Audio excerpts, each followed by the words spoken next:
wonderful thing. All right, we're going to talk about predictive analytics today, being able to forecast the future of your social media and, as a bonus, all your marketing. There are a couple prerequisites to this section. Prerequisite number one, you have to like data. If you are in this room and you do not like data, or at least are willing to tolerate it, I would strongly suggest going to another section, because you will be unhappy. Two, you also have to get comfortable with being uncomfortable. Ann Hanley said this last year. I think it's a great expression, because how many people got into marketing because it expressly didn't require math? Yeah, a few hands, more than a few hands going up. Like, well, the reality is that you can no longer afford left brain or right brain. You have to be whole brain, right? And that means getting up to speed on things like mathematics, statistics, programming, etc. Let's talk about the prediction problem. The prediction problem is this.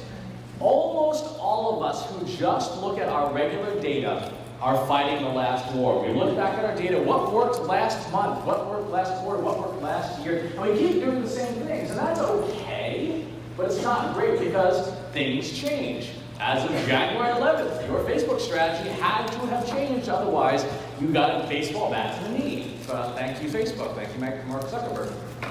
So if you're just copying and pasting, hoping things will work out for you, it's not going to go well. Worse, though, is if you are reusing old strategies. Everyone, just quick, real clear, the difference between a strategy and a tactic. Anyone unclear? Okay. What that means is that if you are reusing old strategies based on only old data and nothing else, you are driving your car forward, but only looking out the rearview mirror. Now, this is a very entertaining thing to do. It's also an extremely dangerous thing to do. If you do this badly, you run into a tree. Nobody wants to run into a tree. If the road curves, bad things happen. How many of you have been thrown a curveball by one or more social data points in the last year? If you are on social media, your hand should be up, because there have been so many changes and so many different ways of doing things. You saw this morning in Michael's keynote. We are changing everything. So what happens when you reuse old stuff? You just kind of do stuff and you have neither accuracy nor precision. By the way, the difference is accuracy is being able to hit something correctly, and precision is being able to do it a whole bunch of times. For those of you who do archery or sport shooting, it's getting in the middle of the target. For those who don't do sport shooting, it's getting in the middle of the target. If you have neither accuracy nor precision when it comes to social media, when it comes to your analytics, what happens is you lose a lot of money, and then typically you get fired. I don't personally enjoy that. I try to avoid it whenever I possibly can. So how do we get around this? We have to start using prediction. Now here's the good news. Generally speaking, prediction is, well, we'll talk about it in a second. Prediction is something that's within the reach of everybody. You already do it. The purpose of analytics, if you think about it, and you know the etymology of the word, it comes from Greek, from the word analyze, which means to unlock, to loosen up, is to do something with your data, to shake something out of it, to see what's inside the box. And once you do that, you can begin to extract value from it. Everybody in this room is in one of 5 stages in their analytics life cycle. In the beginning is descriptive analytics, the stuff. Hey, can I even get the data? If you're a LinkedIn marketer, this has been a challenge since day one. It's, for those of us who, if you have not done LinkedIn marketing and tried to get data out of it, you sometimes have to copy and paste out of the admin panel. It's the dumbest thing in the world. Maybe you'll fix it, okay? But you have to get the stuff. For a lot of us, that's Google Analytics, the native ad platforms, the native social platforms, wherever we can get data, that's the stuff. And that's a challenge. That has been a challenge for a really long time, and will continue to be so. Every time a new social network comes up, there's an issue. How many of you have tried marketing on Snapchat? Okay, a few. How many of you enjoyed the analytics you've gotten? Yeah, they don't give you anything. I mean, they do now, but for a really long time, they gave you nothing. You had to guess. So the stuff is very hard to do. Then you do diagnostic analytics. What happened? Why? This is where Google Analytics, where Facebook Analytics, where the platforms are trying to be helpful. Now, what happened? Why did it happen? You look back at your data and you say, okay, we're down 30%. That's a useful thing to know. Like, we're down 30%, I'm ready to get fired. And why? Why did those things happen? For those of you who have, how many people are actively doing attribution analysis? in your digital marketing? Okay, not that many hands. All right, so that's kind of where the folks in the room are then. You've got the stuff and we're starting to do diagnostics. The question that your stakeholders, your CEO, your board, your CMO, your boss, is going to ask is, okay, so what's going to happen next, right? If we know what happened, what's coming down the road, that's predictive analytics to answer the question, what is likely to happen? And because it's based in statistics, it's expressed in probability. There's a 90% chance this is going to happen. There's a 40% chance something else is going to happen. After that, your boss will always ask you, okay, what should we do about it? And this is what we call prescriptive analytics. What's the prescription? What do we do? Prescriptive analytics is entirely human-driven. So for all of you who are worried that AI is going to take away all the jobs, it's only going to take away about half of them. Everyone's looking left and right, like, which one of the two lessons are going to be? But prescription, what should we do, relies on human judgment. It relies on many, many multidisciplinary types of thinking. If you looked at your analytics and you saw a big dip on December 25th, you know what happened. If you then run a predictive run, which will predict in the next December 25th, that it's going to have a dip in your traffic. A piece of software, even the most sophisticated AIs today would say, you probably need to boost your spend. You need to do something different. But human judgment says, that's the holidays. No amount of marketing is going to make people want to spend time with your ad instead of their family. Right? So that prescriptive analytics. And finally, the last stage, which is the eventual evolution of analytics, will be proactive, where we figure out to the machines, do it for me. I don't want to do this anymore. I just want to sit in my office and drink. So predictive analytics is important because it is the bridge between the past, the diagnostic, and the future. What should we do? You need it to make that next step. However, if your house is not in order, if you don't have your data, and you can't explain what happened, and you don't know why, predictive analytics will not help you. So again, if you need to leave the room, now's the time. But it is the bridge. So what are predictive analytics? Prediction's easy. Prediction is super easy in general, right? We know, generally speaking, what's going to happen. If you're B2C marketing, you know when things are going to happen in the marketplace. As a B2B marketer, you know generally when people are going to go on vacation. The value of predictive analytics and what we're talking about today is specificity, to know much more precisely when something is going to happen. What week of the year, what month, what day of the year should I do something based on my data? How does it work? It is a relatively straightforward single formula. And that formula is called autoregressive integrated moving averages with seasonality. Thank you. This may be your reaction. And that's okay. But I do want to emphasize that this is math, and we're getting into the mathematics for it. So let's break down what that long sentence means and how it applies. How many of you have used an app like a GPS app on your smartphone to drive somewhere? Okay, how many of you have actually used it to kind of predict, like, hey, I wonder how long it's going to take me to get where I'm going, right? Out of curiosity, how many of you drive with it even when you're going home on a regular basis? You guys, this is a really smart room. Usually nobody raises their hands. Like, why would you do that? Like, because I want to know what's going to happen with the traffic. So you guys are way ahead of the curve. Excellent. Let's start with the time it takes for me to get from an office to a hotel. Right? This is where I work. This is an average. The average time it takes me to get from point A to point B, and that's a useful general prediction. Now, if I take into account that there are different kinds of roads, this is not the average for the entire trip, right? Some roads are highways, I go real fast on average, probably faster than I should. Some roads are back roads, some roads have lots of stoplights. So every segment of that trip has different speeds, and that's what we call moving averages, having these little averages we kind of move along as we move along, and it changes how we think about prediction because it's more specific. I know my average speed in my town is going to be 25. I know my average speed on the Mass Pike is going to be 75. And so it makes it easy for me to predict, especially when something goes wrong, how long it's going to take me to get somewhere. So when you're marketing data, you have an average number of engagements on social media, right? You have an average number of impressions on your Twitter, your tweets. But if you start thinking like, what's the difference between a photo, a video, a link. There's different averages for each of these things, so you can see how you start applying this. Now, what happens if we take into account the stuff that's already happened? Should we update our forecast based on having just sat in traffic for 10 minutes? If we just sat in traffic for 10 minutes and we're like a mile from our front door, then obviously our average to get where we're going has got to change. This is the autoregressive part where we take into account what's already happened to change what our predictions are going forward.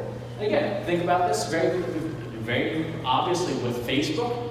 Facebook changed everything on January 11th, which means that you automatically have to take into account there's a whole new ballgame, all new data you have to work with. And so having an algorithm that takes advantage of those things that have happened in the past is important. And then, what if you were to start taking very small averages along the way of your trip? Every 2 minutes you checked again, you checked again, and you kept updating. Your GPS does this automatically. It goes from like that yellowish color, like red for a little while, and traffic updates, and then always it inevitably tells you to take the exit just after you pass it, because the GPS isn't that accurate. That's the integrated part of an integrated moving average. And finally, I live in Boston. There is an element of seasonality, although it's really weird. I came here on Tuesday, and it was warmer in Boston than it was here. Something's really weird. But there is a seasonality in your data, and you know this for sure, but if I was driving, I would plan for a very different overall average if I'm driving in Boston in January than I am in July. So what do we use predictive analytics for? What could we use it for? Obviously, you're in this room, social media data, huge use case for it. But you can use it for just about anything. You can use it for figuring out when your ads are going to perform, when you should be predicting public relations hits, ad revenue, search volume, customer experience, hold times, email marketing performance, and even revenue.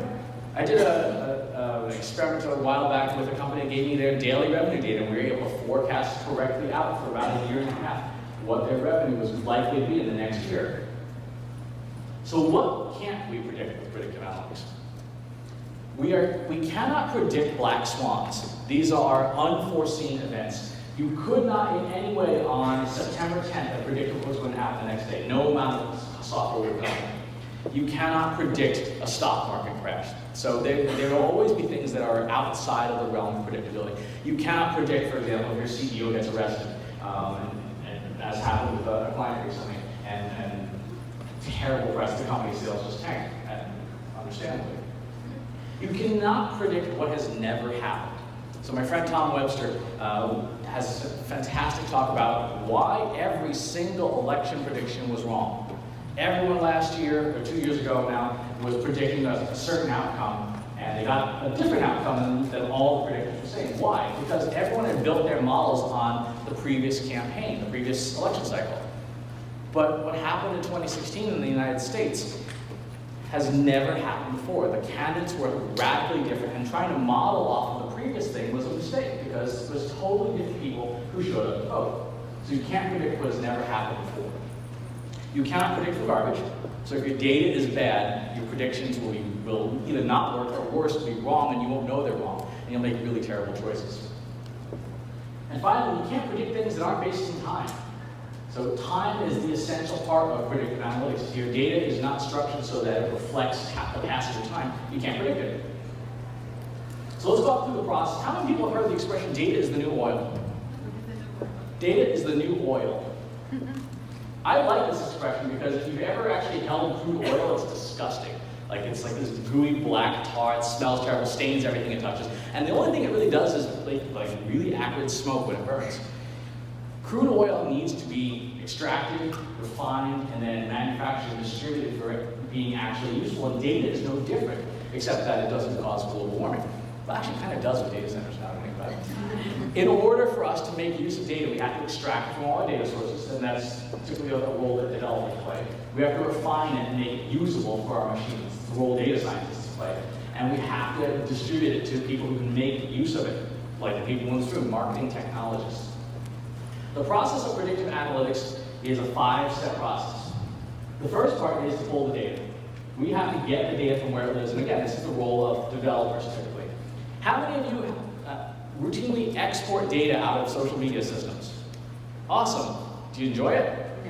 No. Okay, I like it. But there are great tools, even for the most basic of data extraction. Like if you use Google Spreadsheets, Google Sheets, there's a plugin for Google Analytics that lets you extract the Google Analytics right out of the system into a nice CSV format. You don't have to copy and paste and export.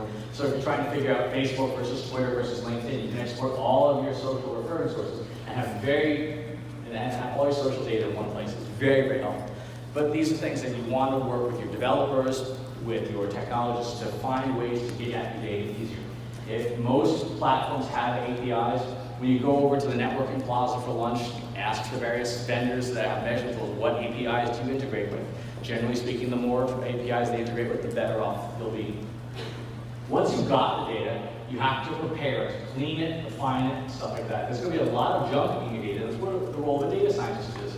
This is an example of some of that spreadsheet data that I was talking about, where I have all my different channels, and I need to clean up some of them. There's some things in there that shouldn't be there, things that sneak in. If you've ever tried to figure out just how much traffic Twitter sends you, you know there's like 5 different ways it can come into Google Analytics, so you have to spend some time cleaning and preparing. The third step in the process is pick which variable to predict.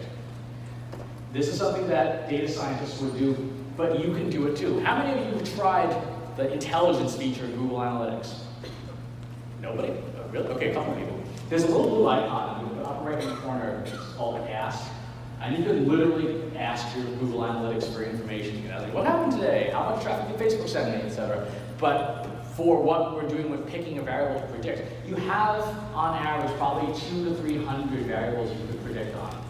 You have to figure out which one is the most impactful to your business. Probably it's going to be something out of Google Analytics, like lead form fills, or site visits, or shopping carts fulfilled. But you have to predict on, you have to pick what you want to predict in order for the software to do the rest. So what's the most important? Here I asked Google, what drives goal completions this year? And it spit out organic search, then Twitter, and then a few other sites. So I go, okay, I know goal conversions are important, and I want to predict Twitter, because that seems like a good thing to do at a social media conference. If you want to get more sophisticated and you have either the staff or you have the aptitude, there are tools like IBM Watson Analytics, which are relatively inexpensive, about $35 a month, and you would take that huge whole spreadsheet, load it into the software, and ask Watson what leads to goal conversions. And what's really nice about this particular tool, besides the fact that it's $35 a month, is that it can do multivariate analysis, which means very rarely when we're doing marketing does one thing cause a conversion, cause something valuable. More often than not, it's a combination of 2, 3, 4, 5 things. Your average spreadsheet's not going to do that, but a service like Watson Analytics can. And again, it's very, very powerful. And then for those who are the most technically sophisticated, you can do things like build Markov chains or run random forests and stuff that can figure out very, very deep levels of exactly what causes an interaction. Probably not too many people will do this, but this is only if you want like really super high precision. Using Watson Analytics is probably good enough for social media marketers. If you're a surgeon trying to predict death, I would like you to use the most advanced version, please. Then you run the prediction, and there are a ton of different tools that do prediction. My personal favorite is one called Facebook Profit. So Facebook created this tool called Profit. Before you write that down, you have to be able to program in R or Python. If you cannot, it will be useless to you. And that's true of almost all the predictive tools. Scikit, NumPy, Profit, time series, TimeKit, all these things require some development skill. There are no vendors right now that do this level of prediction that's easy to use today. But if you have the resources on staff, or you have the aptitude and are willing to teach yourself these languages, it's accessible, and they're all free of financial costs, just your sanity. And finally, I would argue the most important part of predictive analytics is you have to do something with it. I can't tell you the number of predictive models I have built that someone left laying on a desk drawer or in the virtual filing cabinet in their Outlook. Do something with your data. If someone says this is going to happen on March 25th, please actually go do something on that date. And again, this is where the marketing technologists come into play to take these predictions and make them useful. So let's look at a few examples of what these predictions look like and how you might use them. I want to figure out, when are people thinking about social media examining? I'm going to charge Mike Stelzner like $1 million for this. So I pulled in some of Google's search data for the last 5 years about social media examiner. When do people search for it? And did all the 5-part process and predicted, okay, when will they in the next 52 weeks? And we see here that the week of September 21st will be the week that this volume is highest. So now Mike and Social Media Examiner should be doing what? Planning campaigns, allocating budget funds, creating social posts. See those dips where it goes into that really far part down there? Those are the periods of time when they can take some time off to make content, shoot extra videos and stuff, so that when they hit those high points, they can double down on their content. And instead of doing 5 Instagram stories, they do 15 a day. That's how you would use this predictive analytics to say, okay, this is when something's going to happen by week level, let's plan accordingly. Everything here shows the brand search. So this is where people are specifically looking for the brand, when they're interested in the brand. Another example, social media marketing, the general topic. So this is not Mike's brand specifically, this is just the topic. When are people most interested in social media marketing? Well, they're most interested generally in the first quarter of the year, because they're trying to figure out what to do for the rest of the year. So they go and do their searches and stuff, and people take off during the summer and during the holidays. Again, this is not, you know that generally, but being able to know in the year 2018, the week that social media marketing as a search will be highest will be around the week of April 24th. If you are a social media marketing company, I just told you when you're about to be the busiest. Plan accordingly and capture that market value, because you are now you now know by date when you should email, when you should crank your retargeting budget like crazy so that you attract as many customers as possible. And you can do this with just about any kind of data. I did another one for fun of when people search for the phrase Outlook out of office. What are you doing when you search for that phrase? You're looking to figure out where the hell to turn it on, because you're about to go on vacation and you don't want anyone to bother you. Right? So you turn on your Outlook out of office. Well, if we can predict that forwards, we know when people are going to go on vacation by week, which means we should do what? Don't send them email, because they're not reading it, they're not there. But it also means we probably can turn down some of our advertising, we can slow down some of our social posts and things like that. This past year, in the first quarter, the week to send an email was the week of January 18th. Right? That was the week when everybody was around. And I ran a campaign for fun, because that's what I do at home for fun. And I recycled a campaign from the previous year. And same thing, same ask, please buy this book, kind of thing. 40% year-over-year improvement on the exact same thing, because I got the week right. Last year, I was off by 2 weeks. I missed the window. This year, I knew when to send it, and I got the result I wanted. When should Mike Stelzner tweet more? Now, but also because of Twitter's engagement algorithm, we're seeing that Twitter's continuing to decline. So he's going to have to do something different, because that chart is going the wrong way. Right? So he has to consider a different strategy, maybe a different format of content. So if your prediction looks grim like this, then you know something is wrong in your infrastructure, and you know that you're going to have to do something different. By the way, everyone's Facebook predictions look exactly like this. Your organic reach is going 0. And you want to kick it up a tremendous level, you can do this with your Google Analytics data. This is from my website. And I just wanted to say, okay, what's going to happen to the traffic I get from social media over the next year, so that I can, again, plan ahead. When should I not go on vacation? When should I not stop tweeting and things like that? And that red line, amidst all the others, tells me, okay, this is when I need to focus on social. Now you notice there's other colored lines, like email, organic, referral, stuff like that. There are multiple peaks throughout this chart, which means that if I'm putting together a digital marketing plan, there are different ones to do different activities. I can focus on different things. I don't have to be tweeting all the time, right? You see here, October 14th, that is organic search. So over the summer, I had better bust my ass to make sure that my site is as optimized for SEO as possible, so that when the volume, the search volume peaks for my site, I know. Now, this is something you would want to do with your Google Analytics and your account. Do not, this is not gospel, this is only for me. You would have to do your own predictions. What else can you do? Lead generation. For those who are B2B marketers, take the data out of your marketing automation system. When you get the most leads, good, forecast that forwards. Figure out when you should staff up your sales room. when you should be running more promotions, when you should be turning on your retargeting. And as I said earlier, revenue. This is a consumer electronics company I ran a prediction for. Obviously, they sell a lot during Christmas.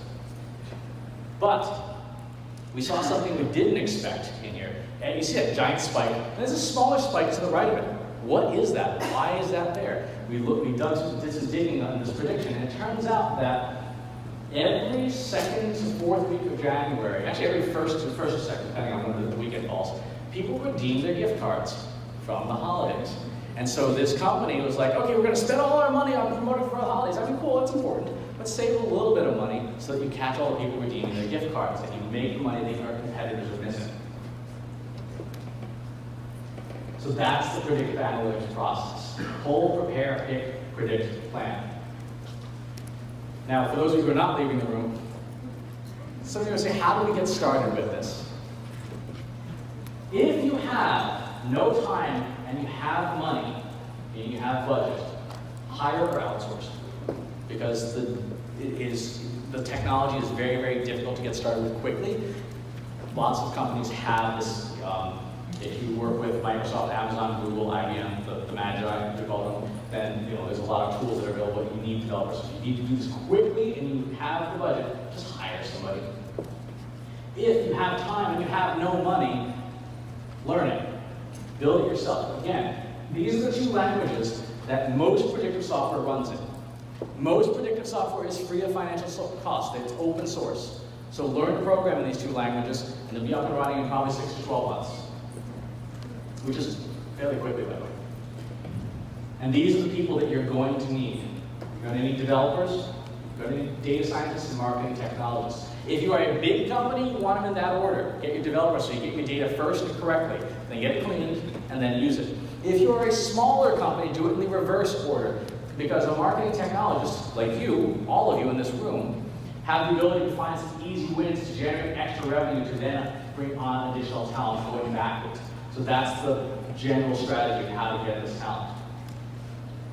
More than anything, please start predicting today, because this is the future of social media. Right? You know the basics, like create content that people actually want. Don't be a jerk. And slavishly adhere to whatever the companies tell you to do.